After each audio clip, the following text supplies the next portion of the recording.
Welcome to this edition of Sovereign Nation TV. I'm Joe Panzarello. And I'm John Matthews.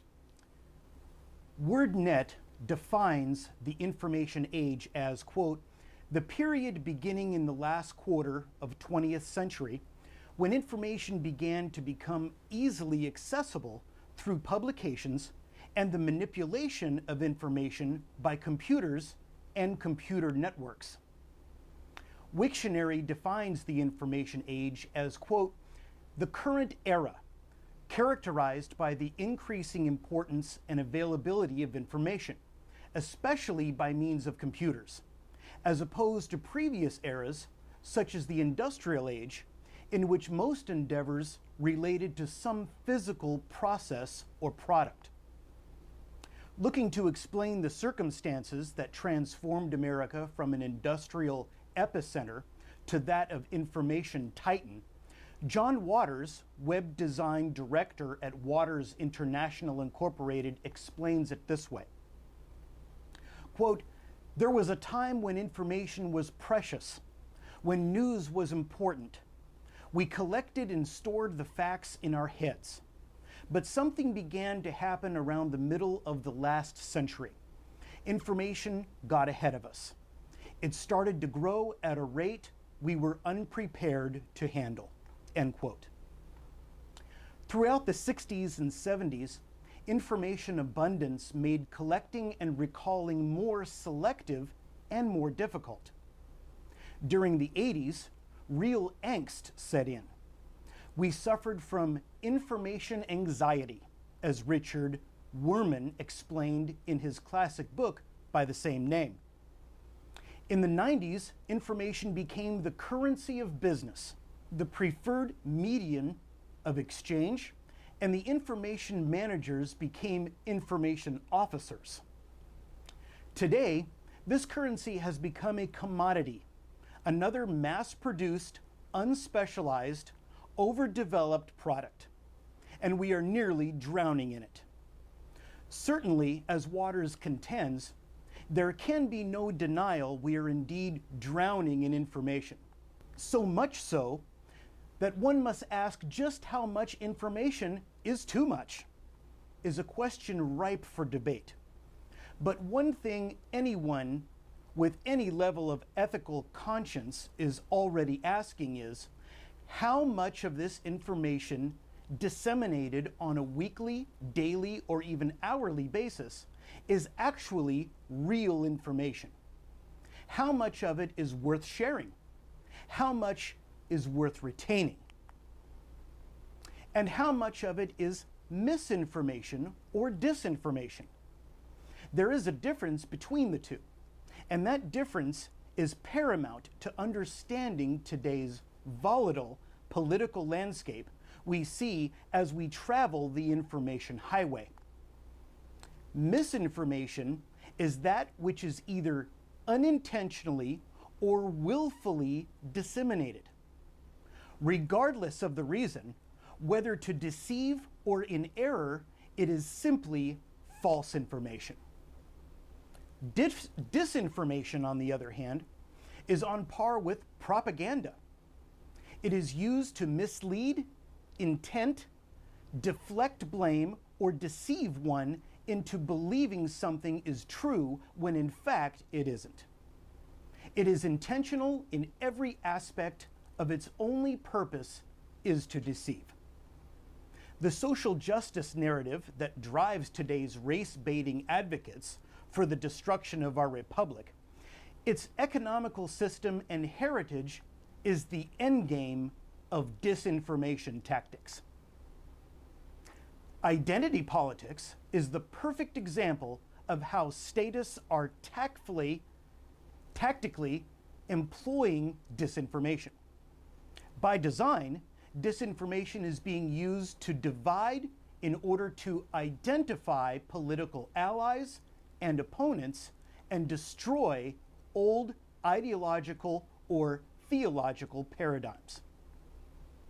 In their place, new paradigms are being created through disinformation in order to bring about a fundamental transformation of American exceptionalism, a transformation that serves their personal agendas.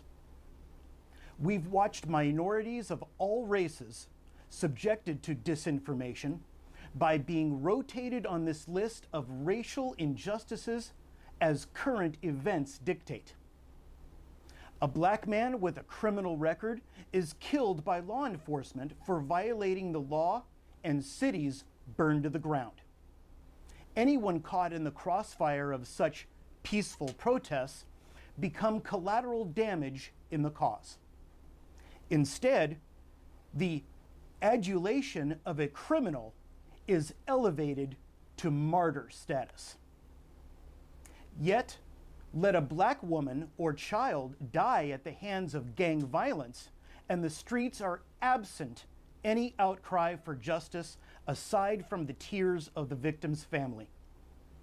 Disinformation condones and encourages violence, condemns the arrest of lawless criminals, and justifies destruction of communities as a means to an end. Asian prostitutes are slain in a massage parlor by a psychotic sex addict, and the cry goes out for all Asians to assume their rightful place in the hate white America crowd. Yet, those in places like China who are killed for their political beliefs and their organs transported to American elites in need of a transplant go unnoticed by those in the halls of Congress who profit from foreign money. Disinformation courts one demographic for votes while dismissing the immoral actions that bring violence and death to another. Illegal immigrants violate law by risking their children's lives, exposing them to inhuman weather conditions and/or coyotes who sell them for sex, and all we hear is that white America is so greedy and dispassionate about their plight. Never mind holding the parents accountable for such actions. Disinformation cries for passionate disregard for law, yet at the same time seeks to legitimize in exchange from the lawless by seeking to give them the right to vote in order to keep the elites in power. The homosexual community has its place on the list of disinformation also. The idea that homosexuality is an acceptable lifestyle because everyone has the right to love whom they choose has morphed into the acceptance of any and all levels of decadence. Encouraging children to experiment with their biological identities despite their inability to understand the physical and emotional consequences is a prime objective of disinformation. We now condone bestiality, polygamy, and pedophile unless it serves political campaign rhetoric to do otherwise, at least in the public square. Murdering the unborn is perhaps the greatest achievement of disinformation. By relegating a living being as nothing more than an oversized amoeba, disinformation licenses murder of the innocent. The latest example of disinformation is the ramped up vaccine rhetoric. President Joe Biden tells us that the non-vaccinated are responsible for the death of those still affected by the Chinese Wuhan virus. If you're unvaccinated, you're a murderer. Disinformation from statists tell us the vaccination is 100% effective, yet legitimate agencies, some of who are tied to government that track such data, tell us that it is at best only 60% effective. They also state there is sufficient data to suggest the vaccine can cause the vaccinated to develop other, more serious health issues. Yet, such facts are decried by the statists as being the real disinformation. They accuse those who choose not to vaccinate as political operatives who want people to die. Their opinions are to be taken as fact despite the facts themselves. And of course, masks have from the beginning been an effective force deployed through disinformation. Those seeking to reimpose lockdown mandates like Health Officer Barbara Ferrer here in Los Angeles County cite statistics of new strains in percentages because to give real numbers would render their narrative inconsequential. Quote, cases are up 74% from last week, end quote, equates to a rise from 50 to 75 cases from which none have died. Yes, it may be true, as John Waters states, we are drowning in information. Maybe. But as one navigates the information highway, it would be wise counsel to begin to observe the various pits, obstructions, and signs that litter today's political landscape. For in reality, perhaps it isn't information we must be concerned about. Perhaps it is the cesspool of disinformation that we can't always see in the distance, but can certainly smell the stink. Up ahead, beware. Beware of the disinformation highway. We'll be right back here at Sovereign Nation TV.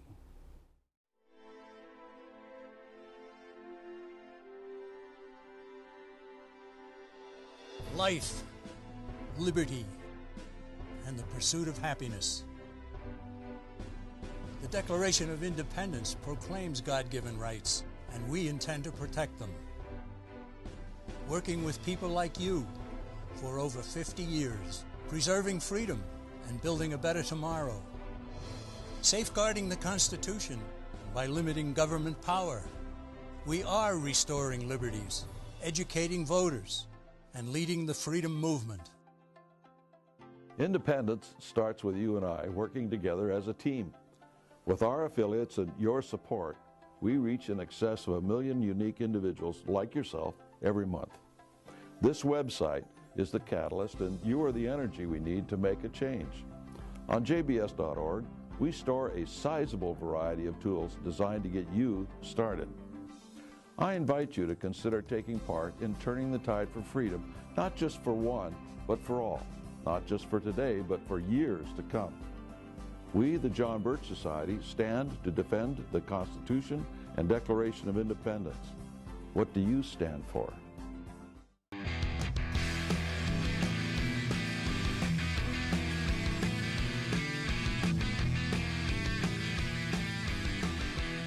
Hello, everybody. Welcome back to Sovereign Nation TV. I'm Joe Panzarello. And I'm John Matthews. Excellent. And John, we talked a lot in that monologue about the importance of the difference between misinformation and disinformation. We notice a lot of that going on. We were just talking about how people are being censored left and right, it seems, on social media and on the internet and on these different platforms. And that is extremely relevant right now with what's going on with the truth behind these vaccines, which are actually experimental vaccines when it comes down to it. This particular issue here of the New American Magazine, this latest one, COVID-19 vaccines, a cure worse than the disease. It talks a lot about the misinformation that's out there, but those accusations are coming from the advocates for these shots and all different layers, all different levels of government right now that are accusing us, the critics, of trying to spread misinformation or disinformation. There's a lot of it going on right now. I find what's so phenomenal, and I'm very intrigued by the idea that what we see on a constant basis from Democrats in particular, the Republicans are just the echo chamber. Whatever's out in the mainstream, you see more and more of these Republicans just kind of echoing it, you know, Absolutely. just trying to keep themselves out of the crosshairs. Right. But the thing I just find very intriguing about listening to Democrats is how their own information changes on a daily basis. For instance, you know, let's go back to the beginning of this when we had Andrew Fauci telling us that social distancing wasn't necessary, that masks don't work. I remember that. And then all of a sudden, within, you know, what was a 48, 72-hour time span, it completely changed to, you know, we need masks. And then when the vaccine came out and they started vaccinating people, then all of a sudden there was this little blip where we said, okay, well, now we need to wear 2 masks or maybe even 3 masks, you know, and the science never backed up any of it. And there are documented videos out there that where people like Dr. Fauci, you know, played at this thing. Oh, the masks aren't a big deal. They're not. They can't. The vapors are so small that it doesn't work. Yep. And I think for me at that point is when I started looking at the motivation and thinking, okay, there's one of 2 things going on here. It's either the control factor, which we know is really, really deeply embedded in all these mandates and lockdowns and everything else. Absolutely. Or is it the attempt to try to make yourself look like less of an idiot than you actually are? And so you just double down on it. You know, I was just listening the other day, like they're telling us the vaccines are supposed to be 100% effective. And so the question always comes up, well, if you're vaccinated and I'm not, then why do you care if I'm not vaccinated? If the vaccination is protecting you, what difference, if I want to die from COVID-19, is that not my business? Right. Right? And as long as you're protected, you're in your little snowflake zone, you know, then what do you care about that? And then they turn right, and now, you know, there's documentation out there. And this is what's intriguing me, as you mentioned in the dialogue, is that some of the very same agencies that one day are telling us the world is coming to an end will turn around and say, well, it's not really that bad. You know, it could be bad, but it's not really that bad. And so there's this ping pong thing going back and forth, and you wonder on any given day what version of the story you're going to hear. Are we going to hear the, okay, the sky is falling and we're all doomed? Or are you going to hear, no, it's okay, let's open it back up. Like we have here in LA County, this bat crap crazy health officer, not even a medical doctor. Right. She's got degrees up the yin yang on social welfare working. You know, she's a welfare worker. Barbara Ferrer. That's right. And here she is telling us, okay, now we have to lock down again, and everybody inside. Inside, we have to start wearing masks again. Okay. Right. I'm listening to this, and I'm thinking, what drives this kind of thought? What drives this kind of narrative? And I think it's at this point.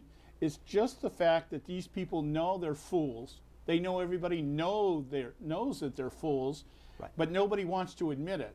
So we'll just double down on it and hope that the public remains gullible enough to just at least go along to get along kind of thing. That's right. But I really, even further down the line here, digging even deeper, I'm now at the point where all I'm thinking about is, okay, who's making the money on this? This is the bottom line here. This has got to be the driving factor. Okay, you've got the Rahm Emanuel factor. Never let a good crisis go to waste. And we can use this to manipulate society. But over here, we're like, let's start checking on some of these people that have ties to China, business-wise, that would benefit and profit from these vaccines. People like Bill Gates and everything. Like, here's the thing about the Delta strain, Joe. Right. Okay. How do they're telling us that the vaccine is 100% effective against this Delta strain, but yet we only learned there was a Delta strain a week ago. Right. So how do you know that? You don't even know if it's effective against COVID, and you're telling me it's effective against Delta. So, but the objective being what? Get the vaccine. It's get the vaccine. Get the shot. Get the vaccine. Get the shot. You know, get the jab or whatever they're calling it. Right. That kind of thing. And it just, for people like me, it just reinforces my belief and my determination to not participate in this in any way, shape, or form. Absolutely. Absolutely. It is such a huge drive right now that is starting from the very top with Joe Biden telling the world that the new pandemic is the unvaccinated. And that is filtering down to a state level. Governor, what's his name up there in Sacramento? We don't even like to mention his name. Well, let me interrupt you there, Joe, because there's a real important point with that. Newsom is the only guy in California right now that is not saying anything. And why is that?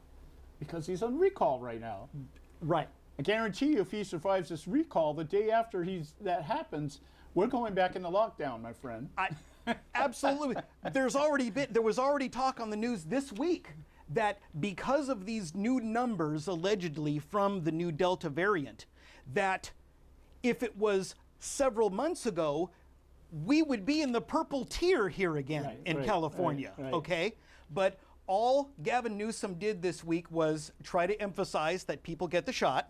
Mm-hmm. And just like you're saying with this new variant, is that they keep coming out with this number that 99.5% of the people that have died from COVID or this new variant are people that were unvaccinated. Right, and then translate that 99% into actual numbers and it comes out to like 100 people. Right, right. Okay.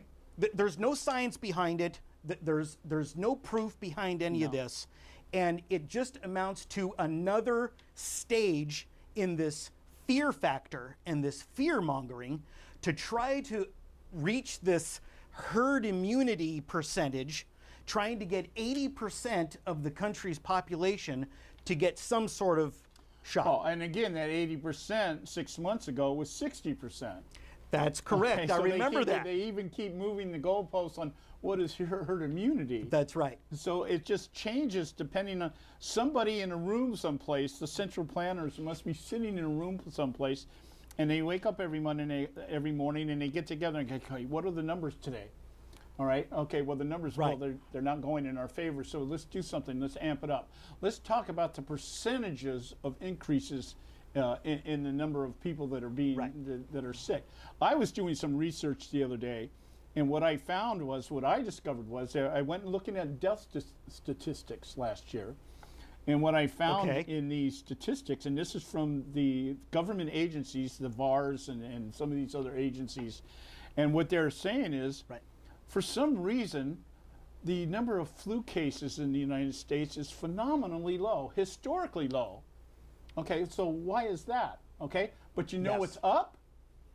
Suicide, drug overdoses, and murder. All of those have skyrocketed. And why? Because of the circumstances that are out there right now. People are overdosing because the government is now turning sanctuary cities into drug-free zones.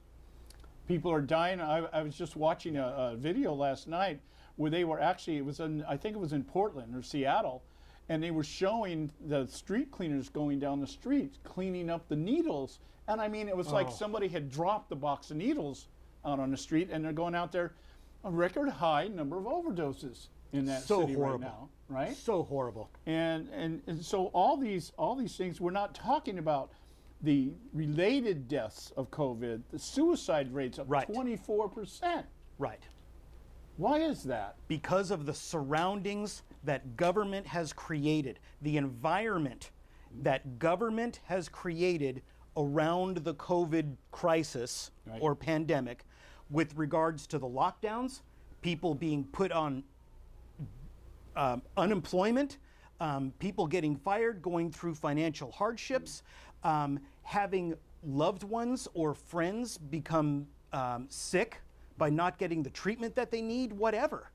You know, I think a lot of this, John, goes back to one of the other big disinformation things that happened in the beginning of this was they were talking about the deaths from COVID, but they started to talk about, and this was during the Trump administration, about the effective cures that were already out there, like hydrochloroquine with zinc and ivermectin that were being upwards of 100% effective Right. with helping people get rid of the symptoms of COVID.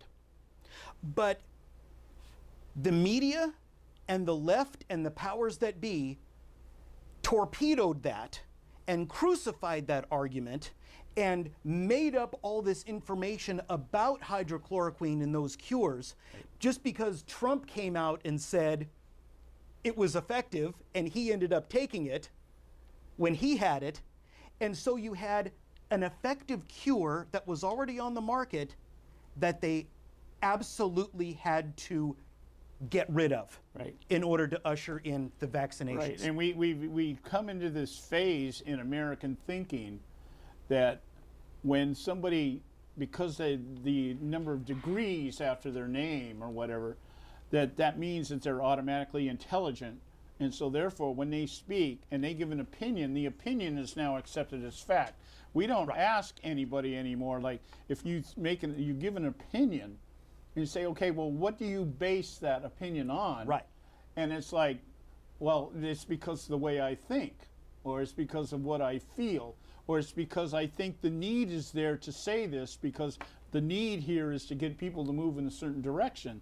Right. And so when you start measuring truth that way, then it's open season. It's like whatever you think today. You know, I saw a guy the other day had a T-shirt on, and I thought was just hilarious. He says, it's a white Jewish guy, all right? Okay. And the shirt said, I self-identify as a black lesbian unicorn. And I thought, Okay. that's pretty much sums up what's going on in America today. It is whatever I say it is because Right. I think that's what it should be, kind Right. of stuff. And so, That's how that person feels that particular day, that right? particular day. And so it's that, but here's the thing, you know, for those of you watching this show, if you really want to understand what truth is, listen to what any Democrat tells you and think the opposite.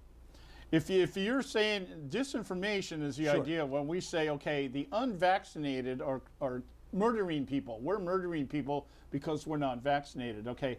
Right. That is disinformation. That is intentional propaganda that's targeting a specific group of people because they're not lining up with the mainstream narrative. So that would tell me the actual truth is the ones that are vaccinated sitting in Washington, D.C., telling me I'm a murderer because I'm not. Those are the murderers because these drugs were never tested to the degree that they should have been. And we have, Absolutely. I think the last case I heard was somewhere around 43,000 people have died from this vaccination or been adversely affected. I thought one of the stats I saw the other day, Yes. 275,000 related adverse effects to the vaccination. Yes. So who's the murderer here? Right. But what you do on the left is when you find out that, oh, I'm about to be found out, what you do is you just sling it back at the other person and say, you're the one that's the example the other day with Fauci and Rand Paul. Right. Rand Paul basically told Fauci, you're lying, you're a liar, you're lying. Yes. And how did Fauci respond? No, if anybody's lying here, it's you. Right. Okay? That is a perfect example of how they operate. You want to know what the left is doing? Wait for them to accuse you of something, and that tells you exactly what they're doing. There you go. When Joe Biden or anybody else says that the unvaccinated are somehow killing everybody, you know that it's exactly the opposite, that it's the vaccines that are killing people and causing all of these thousands of adverse effects and with the people that are trying to force us to do it are an accomplice to that. They are the accomplices, therefore they are the murderers. That's right. So that brings us back to what you were discussing earlier with regards to Barbara Ferrer. And right here in Los Angeles County is she's been advocating for people to get the shots. She's been flip-flopping on the mask issue and the lockdown issue and all these different things. And so we're ground zero right now, John, with waging this war of facts and truth and real information about what's out there. Yeah, and I'll just add this before we come to the end of this segment is that I play racquetball. I've told you I'm very involved in racquetball, And I played with a bunch of seniors. There's about 12 of us. I'm the youngest guy on the team, so that gives you an average age. I'm also the worst player. Okay.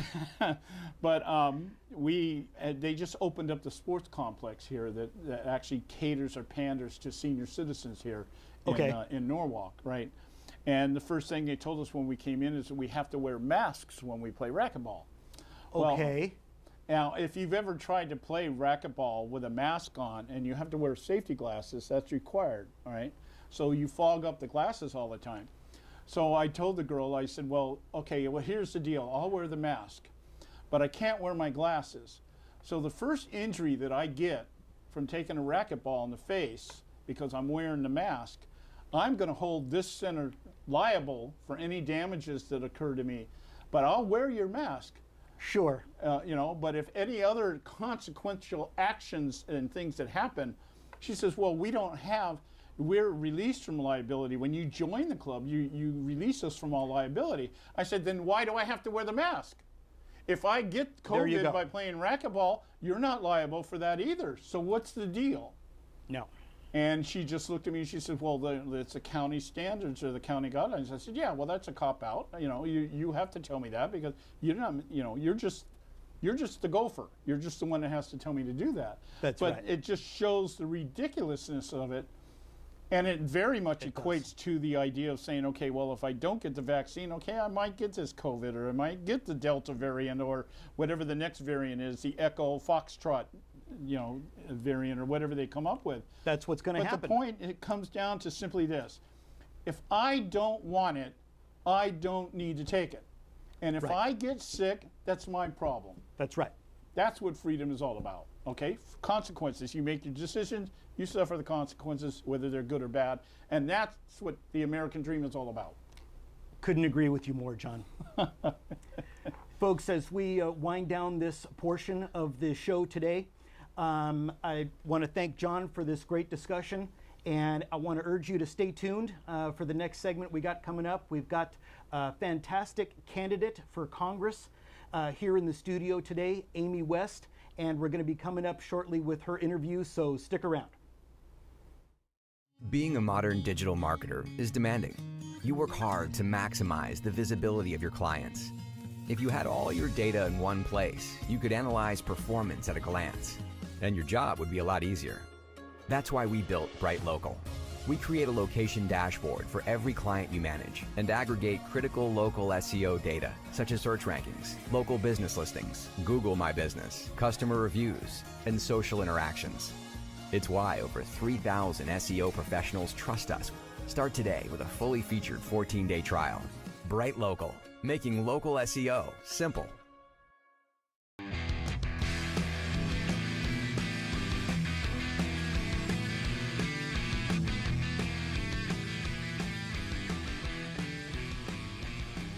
Welcome back, everybody, to Sovereign Nation TV. This is Joe Panzarello here, and we're very, very blessed and honored to be able to have a great interview today with candidate for Congress, Amy Phan West. And as part of introducing Amy to our listeners and our viewers, we'd love to be able to show this phenomenal video that she was able to produce that's on the opening page of her campaign website. I was absolutely blown away by this video, and it's a great opportunity to be able to get to know her and her background and what she brings to the table. So if you'd like to join me right now in viewing this video, and then we'll get to this interview.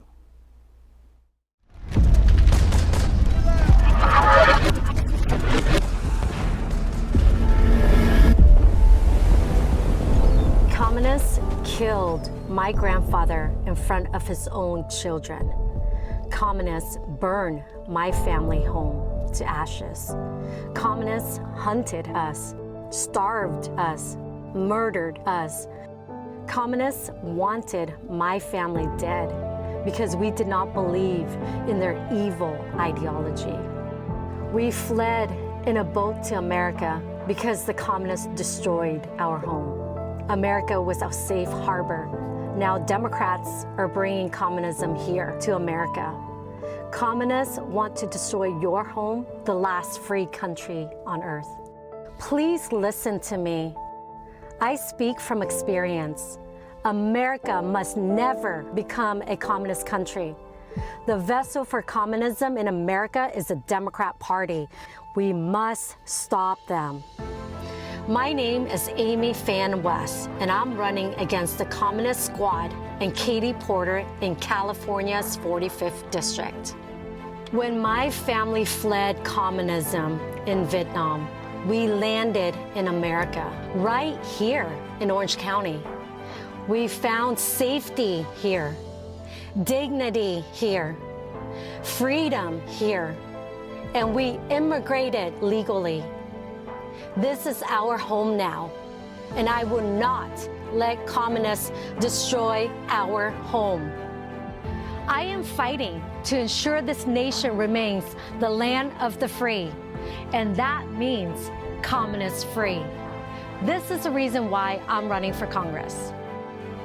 Democrats have embraced communism. Their policies are beginning to resemble what I saw in Vietnam.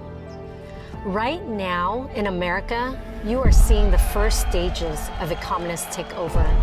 The banning of speech, limiting of freedoms, destruction of private property, crushing of small businesses, defunding our police, spying on our own citizens, and the daily use of fear and intimidation to attack people they disagree with. I am a woman, immigrant, wife, and mother. The lives of my children matter. I will make sure that this country is safe, free, and strong for my children's future. I know what it is like to be a child and have my future destroyed by communists. It can happen in an instant.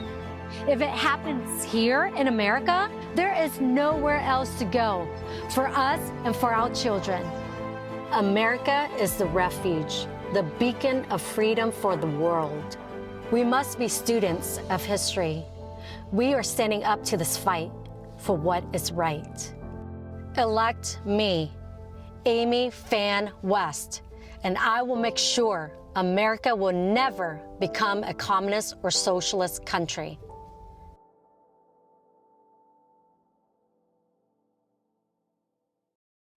My first question to you, Amy, that I'd like you to inform us about is what initially motivated you to run for Congress in the first place? I mean, can you tell us your why? Yes. Thank you so much for having me, Joe. I really appreciate that. My name is Amy Phan West, and I'm running for Congress in California 45th District. And it is one of the top 15 races in the nation, and we need to flip it, and we'll flip it for the GOP in 2022. As you know, I was born in Vietnam. My family fled the communist regime, and we witnessed the unspeakable cruelty that the government have done to their own people. And my family was welcome here in America with open arms. And so we appreciate this country and this nation. And right now, what I'm seeing, and many Americans are seeing, that this country is slipping away. And thanks to the socialist left, which is the Marxists, you know, they are trying to destroy this nation, and they're doing everything they can. Katie Porter and the squad, they're doing it. So I want to save this nation, America, because I love America. You know, this is the greatest country that God has created, and that welcome my family. And so that's the reason why I'm running for Congress. And if any of your audience would like to help me, would visit my website, amyphanwest.com, and chip in $5, $10 to support me, we will fight the socialist Marxists. Absolutely. That's fantastic. Yes. As you mentioned, you're running for that 45th congressional seat that's presently held by Katie Porter. Her score in the Freedom Index is absolutely horrible, of course. The John Birch Society publishes the New American Magazine, and twice a year we come out with the Freedom Index, which is a scorecard for Congress. So Katie Porter's 2020 score in the Freedom Index was a 5% out of 100%. Absolutely horrible. That means she's basically not voting in line with the Constitution when it's time for her to vote. Is there anything in particular that stands out for you regarding Porter and why she needs to go? Absolutely. That's a great question. Everyone's thinking about that, right? So her voting record, as you mentioned, is horrible because 99% of the time she vote with Nancy Pelosi. And then 96% she vote with the squad.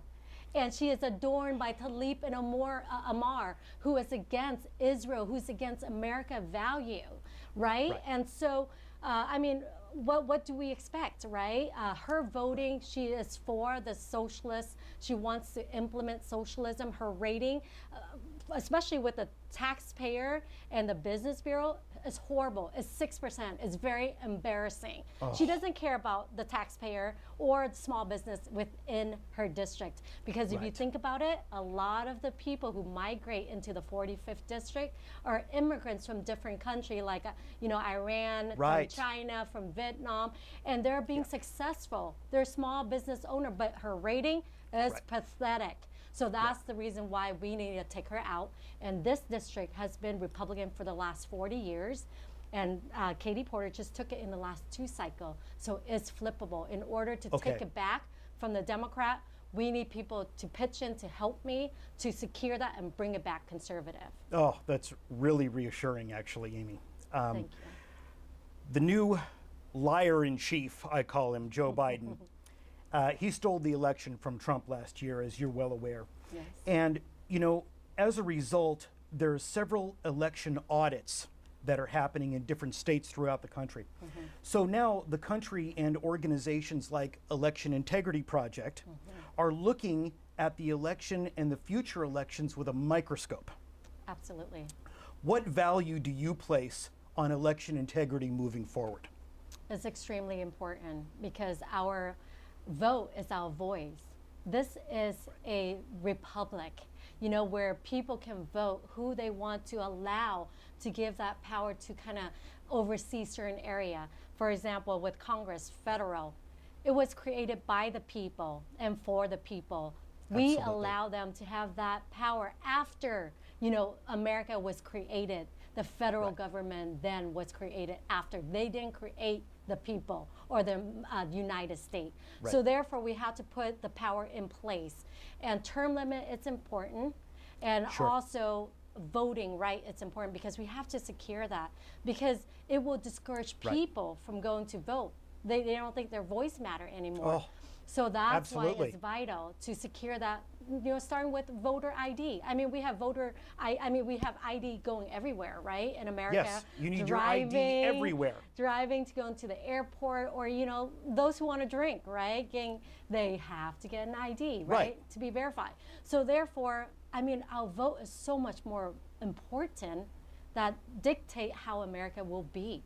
So therefore, we need that voter ID. Absolutely. That's a huge part of the solution regarding election integrity. And voter ID, absolutely. That has to be the horse in front of the cart with our elections, because otherwise it defeats the purpose of having a good candidate running or a good conservative-minded culture out there with a voter if the system is rigged. Right. So, I absolutely agree with you on that. Amy, when the good American voters in your district get you into office, can you mention one or more things that you'd like to do first? Perhaps any piece of legislation that you'd like to introduce or existing pieces of legislation that maybe you would co-sponsor, such as H.R. 899 to abolish the Department of Education.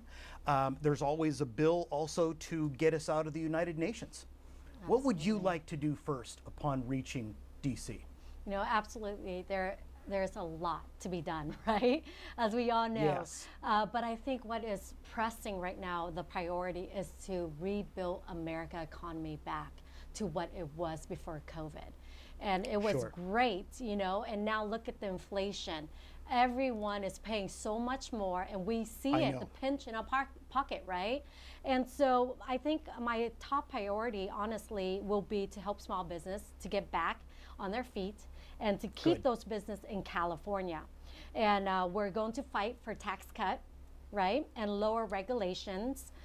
Get government out of the way, That's usually the problem all the time when they're Yes. too much, in the way. So incentivize by creating a business right here in the U.S. and to make sure that our economy get back to where it was before COVID. And I think that other thing too is important is to also increase U.S. economic security, and by reducing our reliance on China. We're going to do this by moving our supply chain from medicine, equipment, technology, and back from China to the U.S. Absolutely. And that's what we need to do. And this will create thousands of good paying jobs for American people. And not only that, we will stabilize our security and reduce our reliance upon the Chinese Communist Party. And that's what we need to do. Absolutely. The John Birch Society has been opposed to trade agreements and trade treaties for a very long time because it goes beyond just dealing with commerce between nations. Right. It produces alliances with other nations like China. And when we enter into such treaties that you've said that you're going to be opposed to, that's when pieces of our economy and companies and manufacturers leave U.S. territory and go to places like China. Yes, absolutely. This week is another big week in Congress due to the votes on these insane spending bills. Oh my gosh. According to the JBS website, the Biden administration and congressional Democrats are seeking to pass this radical climate change bill that is disguised as an infrastructure bill. This will codify, in essence, the Paris Climate Agreement and the Great Reset. The price tags on these bills, Amy, are now in the trillions. And even communists like Bernie Sanders is proposing $6 trillion packages. Okay, it's absolutely insane. How would you be voting on such bills when you get to Washington? Right. Like I said earlier, America first. We need to preserve our economy. We need to protect the American family who lives here. And Absolutely. in order for us to do that, we have to think of America first agenda. What will help our economy? By the Green New Deal, we're taking our economy back, to like the Ice Age when we're so sufficient in energy in every area. Why are we doing that to ourselves? That's not smart, right? And so if we realize that our career politicians are being bought out by special interests, whoever gives them the most money in their pocket, basically, they don't care how they vote for the people anymore. So that's why term limits is another important thing that we need to enforce in Congress as well. Our forefather create this, federal system was to basically for them to serve the public. When they're done, they go back and farm their land, take care of their business, take care of their family. And then the next, leadership comes up and start taking care of America. And that's how it's check and balance. That's what we need in America, and that's what we're missing. Absolutely. Absolutely. I couldn't agree with you more. You mentioned the issue of term limits also. That's always been a little bit of a controversial issue. It's something that the John Birch Society has traditionally been opposed to because we believe that the elections should be the term limits, right? Yes, if somebody's not doing a good job, like a Katie Porter, you have an election and you get that person out, that incumbent out, and you get a better person in place. But we've had a very huge, difficult problem with draining the swamp for so many years. A lot of people are looking at the subject of term limits as a viable solution to these problems. So you don't have these career politicians anymore. You don't have a Pelosi and a Dianne Feinstein and a Chuck Schumer in Congress for 30 or 40 years. You know what I mean? Absolutely. Yeah. Now, this week, Marjorie Greene, the Republican from Georgia, she was here and she's been extremely outspoken right here at Anaheim, as a matter of fact, with those rallies that were being canceled. And, she is not afraid on public TV right now to refer to these Democrats as communist Democrats openly. Can you mention any current congressman or congresswoman that you admire and that maybe you would aspire to be like once you get to DC? You know, there are great, you know, a handful of Republicans, you know, in Congress and also in the U.S. Senate, you know, that are doing a great job, like Ted Cruz, Rubio, to, you know, Josh, and all of them, you know what I mean? They're standing for the Constitution, and Right. they're trying to have the best interests of America. And I think what Yes. happened was when, like we were talking about, you know, basically the election is supposed to be the term limit, right? For mature nation that has fair and free election. Yes. But as we know, we don't have that anymore. So term Right. limit is very appealing to the American people. And Right. so I think, you know, it's important to see those who we can model and who we can partner up to basically preserve America. And that's what we Yes. need to do. And there's great people. And those are the people, a couple of names, you know, that I throw out are important to partner up with them. Absolutely. To do the work. Absolutely. Yes. People have asked me to run for Congress before. Okay. And I said to them, "Are you crazy? Okay, give me a break." But you know, there's so many great things about having that degree of power and influence with a vote, having good constitutional and conservative people in office in that position. Right. We can look at a few of them in the Freedom Index, the ones that score 100%, like a Dr. Ron Paul in the past, Rand Paul, Justin Amish, especially Thomas Massey, the congressman from Kentucky. He always scores 100% because he's looking through the goggles of the Constitution Yes. when he votes.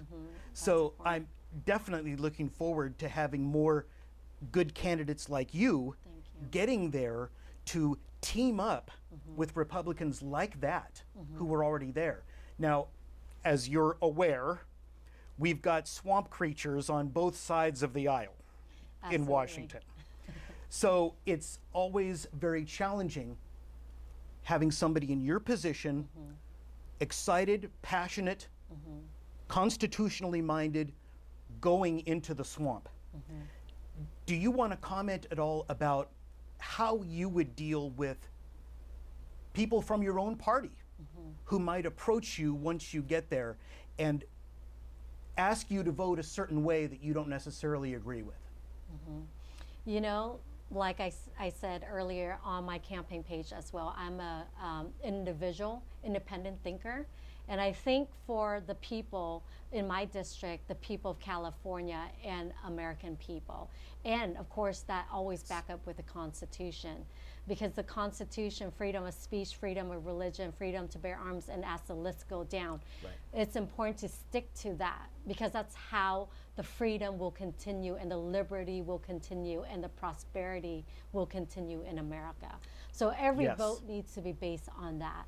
And you can't go wrong with that. Absolutely. Yeah. I mean, you just hit on it, that you're there as a representative of the people. Absolutely. And that's you're what we need to do. and you're there with the ability to vote on these bills to try to limit the power of government Absolutely. instead of infringing on our freedoms and liberties. Absolutely. The role of government is there to protect our freedoms and liberties. Absolutely. That's awesome. That's Thank awesome. you. Well, I am convinced that we need more patriots of your caliber in Congress, Amy. We need to work hard to get you the victory that you are looking for right now. Can you give us a way that people can find you, how Californians can help you, and how can they get in touch with you? Absolutely. So the best way they can get in touch with me is on my webpage, www.amy, just my name, AMY, Phan, Phan, West, WEST.com. That's it. There they can support by making a donation. If they want to volunteer, there's a tab that it says volunteer. They fill out their information and what they want to do to help out. And of course, we do need the financial aspect and also the grassroots movement aspect, which is the volunteer. So if they love what I stand for and what I'm doing, please support me in one or the other. That'd be great. Oh, we would love to do that. Thank you. Yes, absolutely. Amy, thanks again for being on the interview today. We We really, really appreciate your time, and we wish you the best. Can't thank you enough. We'll be right back on Sovereign Nation TV. Stay tuned.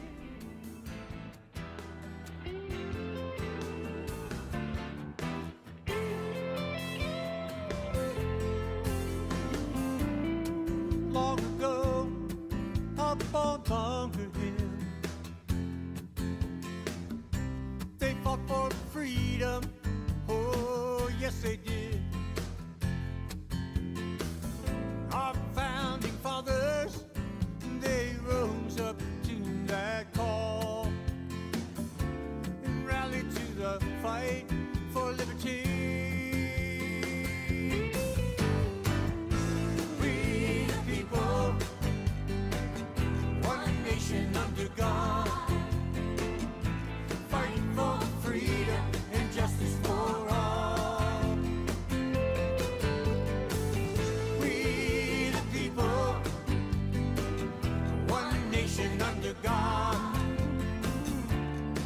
must say